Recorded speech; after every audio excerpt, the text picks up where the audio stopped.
ତୁ କୋଉ ଶ୍ରେଣୀରେ ପଢୁଛୁ? କୋଉ ଶ୍ରେଣୀରେ ପଢୁଛୁ ତୁ? ତୁ ଷଷ୍ଠ ଶ୍ରେଣୀରେ ପଢିଲୁଣି? ଆଉ ତୁ କଣ ଦେଖା ଷଷ୍ଠ ଶ୍ରେଣୀ ପଛକୁ କୋଉ କ୍ଲାସ୍? ଷଷ୍ଠ ଶ୍ରେଣୀ ପଛକୁ ଦଶମ ଶ୍ରେଣୀ।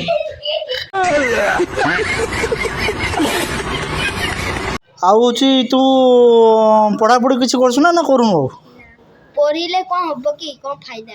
କଣ ଫାଇଦା?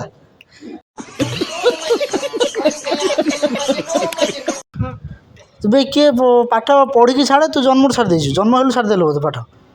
ମୋର ଜନ୍ମ ବି ହେଇନଥିଲା, ମୁଁ ଛାଡ଼ିଦେଲି। ହଁ।